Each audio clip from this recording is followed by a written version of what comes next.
મારું નામ ખલીફા મોહમ્મદ હુસેન છે ને આજ રોજ ભુજના અંદર જે રેલવે તરફથી દબાણ હટાવવાનો ઝુંબેશ ચાલુ હતો. ઝુંબેશમાં ખાલી માત્ર રેલવેને એક જ ચાયની હોટલ જે કેટલા વર્ષોથી અહીંયા છે એ જ દેખવામાં આવે છે.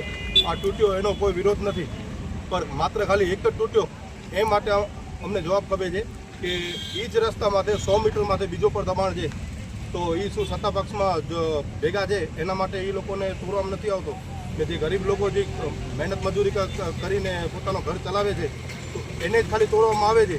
ને એવો નથી કે ભાઈએ પોતાની લડત નથી કરી, એ કોર્ટ સુધી પર ગયા. આજે પર એ કોર્ટની તારીખ પર હતી તો નોટિસ વગર એ લોકો તો તોડી ગયા છે. માત્ર એક નોટિસ આપી હતી જૂની નોટિસ, એ આધારે હતી ને હજી આજે પર કોર્ટની તારીખ હતી તોય પર એ કોર્ટના ચુકાદા સુધી વાટ ન જોઈ ને રેલવે તરફથી આ તો તોડવામાં આવ્યો છે. પણ તૂટ્યો એનો કોઈ વિરોધ નથી, જાય તો બધાનો જાય, નકા એકનો ન જાય.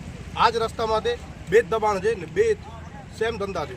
આની ચાયની હોટલ છે, ઉવાય ચાયની હોટલ છે. ખાલી સત્તા પક્ષમાં બેઠેલા વ્યક્તિઓને છાવરમાં આવે છે ને સત્તા પક્ષમાં નથી હોતા એને તોડવામાં આવે. તમારી શું માંગણી? હવે અમારી એક જ માંગ છે કે આગળ જતાં અમે પ્રોસેસ કરશું, કલેક્ટર સાહેબને આવેદનપત્ર આપશું, રેલવેમાં આપશું કે એક જે ગેરકાયદેસર છે, કાયદેસર હોય તો કોઈ વાંધો નથી, પણ ગેરકાયદેસર છે.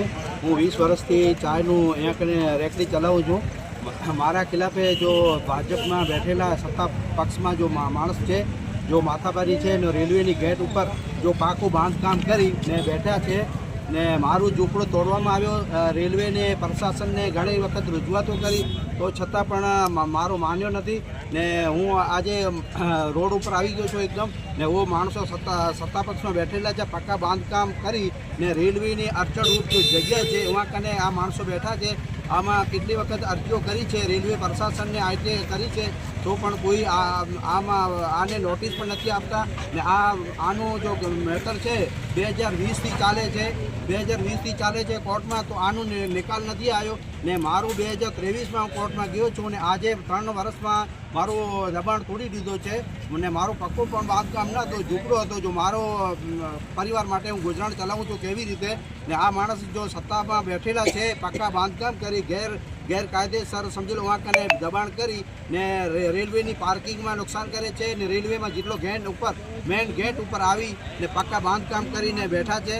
અને એટલે મારી રેલવે પ્રશાસનને અપીલ છે કે उसके ऊपर આને ઉપર પર થોડુંક ધ્યાન આપો ને ખાલી એક વ્યક્તિ જો મુસ્લિમ સમાજ જે આવે છે આને ઉપર તમે ટાર્ગેટ કરો છો, આ યોગ્ય નથી. હું રિક્વેસ્ટ કરું છું પ્લીઝ મહેરબાની કરી ને આ જો આગળનું દબાણ છે, જો રેલવેની ગેટ ઉપર 270 કરોડનું રેલવે બને છે ને રેલવે પ્રશાસનને આ દેખાતો નથી, ખાલી એક ગરીબ માણસને બેરોજગાર કરે છે. આ ભાજપ સરકારની આ નીતિ છે આને આ વધારે સમય સુધી ચાલશે નહીં.